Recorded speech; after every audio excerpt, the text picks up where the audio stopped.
Pizza খাওয়া ভুলেই যাবে যদি কম সময়ের মধ্যে সহজভাবে এই টেস্টি আর হেলদি টিফিনটা একবার বানিয়ে দাও। বাচ্চারা কিন্তু বারবার রিকোয়েস্ট করবে এই টিফিনটা বানিয়ে দেওয়ার জন্য। এই টিফিনটা কিন্তু সত্যি সত্যি খুবই টেস্টি আর খুবই লোভনীয় হয়। তো হ্যালো এভরিওয়ান, সবাই কেমন আছো? আমি টুম্পা। আজকে তোমাদেরকে খুবই টেস্টি আর খুবই হেলদি করে কম সময়ের মধ্যে সহজভাবে একটা টিফিন তৈরি করে দেখাবো। আশা করছি আমার টিফিন রেসিপিটা সবারই অনেক বেশি ভালো লাগবে। সকালের জলখাবারে অথবা বাচ্চাদের স্কুলের টিফিনে তোমরা কিন্তু সবচেয়ে কম সময়ের মধ্যে সহজভাবে এই টিফিনটা বানিয়ে দিতে পারো। বাচ্চা থেকে বড় সবার কিন্তু ভীষণ পছন্দ হবে। তো চলো টিফিনটা কিভাবে তৈরি করেছি দেখে নাও। প্রথমে দেখো আমি এখানে 2টা কাঁচা আলু আর একটা গাজর নিয়েছি। খোসা ছাড়িয়ে ভালো করে ধুয়ে নিয়েছি। তোমরা চাইলে কিন্তু শুধু আলু দিয়েও সেম টিফিনটা তৈরি করতে পারো। এখন এই আলু আর গাজরটাকে গ্রেটার দিয়ে গ্রেট করে নিতে হবে। সকালে ঘুম থেকে উঠতে দেরি হয়ে গেলে খুবই অল্প সময়ের মধ্যে কিন্তু এই টিফিনটা তোমরা ঝটপট বানিয়ে দিতে পারো সকালের ব্রেকফাস্টে অথবা বাচ্চাদের স্কুলের টিফিনে। এই টিফিনটা কিন্তু সত্যি দারুণ টেস্টি আর মজার হয়। তো দেখো আলু আমার গ্রেট করা হয়ে গেছে। এখন একইভাবে গাজরটাকেও গ্রেট করে নিতে হবে। তো দেখো গাজরটাও কিন্তু আমি গ্রেট করে নিয়েছি। এখন এই আলু আর গাজরের বাটিটাকে সাইডে রেখে দিচ্ছি। তারপর আরেকটা নিয়েছি মিক্সিং বল। মিক্সিং বলের মধ্যে দিয়ে দিচ্ছি আমি ছোট বাটি দিয়ে আধা বাটি দুধ। এখানে আমি জাল দেওয়া দুধ নিয়েছি। তোমরা চাইলে দুধের পরিবর্তে জল দিয়েও করতে পারো। তারপর দেখো আমি নিয়েছি 3 পিস ব্রেড। আজকে টিফিনটা আমি ব্রেড দিয়ে তৈরি করব। এভাবে যদি ব্রেড খেতে ভালো না লাগে তাহলে আমার মতো করে এই টিফিনটা ব্রেড দিয়ে তৈরি করে দেখো। বাচ্চারা কিন্তু রোজ রোজ একই টিফিন খেতে বায়না করবে। এই টিফিনটা কিন্তু সত্যি দারুণ টেস্টি হয়। আর এই টিফিন বানিয়ে দিলে কিন্তু বাইরের পিৎজা খাওয়া ভুলেই যাবে। আর এই টিফিনটা কিন্তু আমি খুবই টেস্টি আর খুবই হেলদি করে ঘরে তৈরি করেছি। তো দেখো ব্রেড আমি ছোটো করে কেটে দুধের সাথে ভালো করে মিশিয়ে নিয়েছি। এভাবে ছোটো করে দিয়ে তারপর দুধের সাথে মেশালে তাড়াতাড়ি কিন্তু খুবই সুন্দর ব্রেডটা নরম হয়ে একদম মিশে যায়।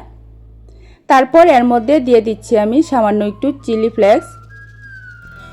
তারপর দিয়েছি আমি চাট মশলা। এখন দিয়ে দিচ্ছি আমি একটু চিকেন মশলা। তারপর নিয়েছি দেখো আমি একটা ডিম। ডিমটা দেওয়ার পর এখন কিন্তু ভালো করে সব কিছু মিশিয়ে নিতে হবে। তোমরা চাইলে কিন্তু চিলি ফ্লেক্সের পরিবর্তে এখানে কাঁচা লঙ্কা কুচি করে দিতে পারো অথবা তোমাদের পছন্দ মতো মশলা তোমরা এখানে দিতে পারো। তবে আমি যেভাবে তৈরি করেছি খেতে কিন্তু সত্যি খুবই টেস্টি হয়েছিল। তো দেখো মশলা ডিম কিন্তু ভালো করে ফেটিয়ে মিশিয়ে নিয়েছি ব্রেডের সাথে। তারপর এখন এর মধ্যে সবজি দিয়ে দেব। সবজির মধ্যে প্রথমেই দিয়ে দিচ্ছি আমি গ্রেট করা আলু আর গাজর। যে আলু আর গাজর আমি গ্রেট করে রেখেছিলাম সেই আলু আর গাজরটা দিয়েছি। তোমরা চাইলে কিন্তু তোমাদের পছন্দ মতো আরও সবজি এখানে দিতে পারো, যেমন ক্যাপসিকাম, বাঁধাকপি। তারপর দেখো আমি ছোট সাইজের একটা টমেটো এরকম ছোট কুচি করে কেটে দিয়েছি। এখন দিয়ে দিচ্ছি আমি মিডিয়াম সাইজের একটা পেঁয়াজ। পেঁয়াজটা আমি ছোট করে কেটে দিয়েছি। তারপর এই নাস্তা বা টিফিনটাকে খুবই ক্রিস্পি করার জন্য এখানে আমি 1 চামচ সুজি দিয়েছি। সুজিটা দেওয়ার ফলে টিফিনটা কিন্তু খুবই ক্রিস্পি হবে, খেতেও ভীষণ ভালো লাগবে। এখন এই সব কিছু কিন্তু একটু ভালো করে মিশিয়ে নিতে হবে। 1 চামচ সুজি যে দিয়েছি তার ফলে কিন্তু এই টিফিনটা উপরটা খুবই ক্রিস্পি হবে, মুচমুচে হবে, খেতেও ভীষণ ভালো লাগবে। এখন এই সব কিছু ভালো করে মিশিয়ে নিলেই কিন্তু খুবই সুন্দর ব্যাটারটা তৈরি হয়ে যাবে। তো দেখো এর মধ্যে কিন্তু আমি কোনো রকম লবণ দেইনি। সবজির সাথেই কিন্তু তোমরা লবণটা দিয়ে দিতে পারো, আমি ভুলে গিয়েছিলাম, তাই এখন এর মধ্যে দিয়ে দিচ্ছি আমি পরিমাণ মতো লবণ। দেওয়ার পর আবারও কিন্তু একটু ভালো করে মিশিয়ে নিতে হবে। তো দেখো হাতে যদি 5 থেকে 10 মিনিট সময় থাকে তাহলেই কিন্তু এই রেসিপিটা তোমরা চট জলদি বানিয়ে পরিবেশন করতে পারো। টমেটো সসের সাথে এই টিফিনটা খেতে ভীষণ ভালো লাগে। তো দেখো সব কিছু কিন্তু মিশিয়ে ব্যাটারটা আমি রেডি করে নিয়েছি। এই ব্যাটারটা কিন্তু রেস্টে রাখার কোনো প্রয়োজন নেই, সাথে সাথেই কিন্তু টিফিনটা তৈরি করে নেওয়া যায়।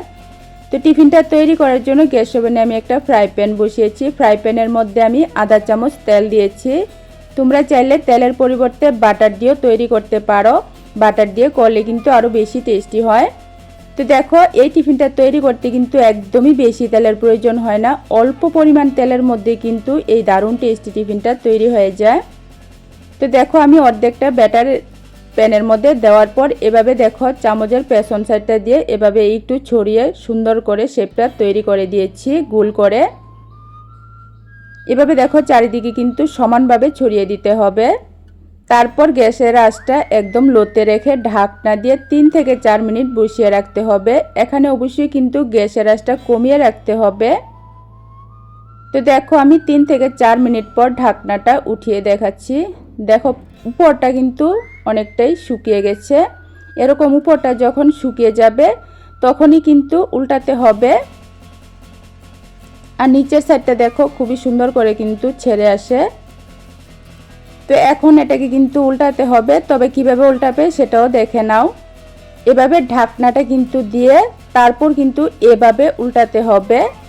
এভাবে প্যানটা উল্টে তারপর উল্টাতে হবে যাতে এটা ভেঙে না যায়। তারপর দেখো ফ্রাই প্যানের মধ্যে আমি আরও আধা চামচ তেল দিয়ে দিচ্ছি যাতে অপর পিঠটাও যাতে একটু সুন্দর করে ভাজা হয়ে যায়। তারপর এখন এভাবে উল্টে দিতে হবে। দেওয়ার পর কিন্তু আর ঢাকনা দিতে হবে না। 1-2 মিনিট রাখলেই কিন্তু নিচের সাইডটাও খুব সুন্দর করে হয়ে যাবে। তো দেখো 1-2 মিনিট পর আমি এখন উল্টে দেখাচ্ছি।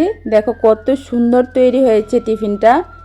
একদমই কিন্তু পিৎজার মতো খেতে, কিন্তু সত্যি পিৎজার মতো হয়েছিল। তোমরা চাইলে কিন্তু এর মধ্যে চিজও দিতে পারো। চিজ দিলে কিন্তু খুবই টেস্টি আর খুবই মজার হয়। তো একটা নাস্তা নামিয়ে নিয়েছি। যতটুকু আমি ব্যাটার তৈরি করেছিলাম তাতে কিন্তু আমার 2টা এরকম টিফিন তৈরি হয়েছে।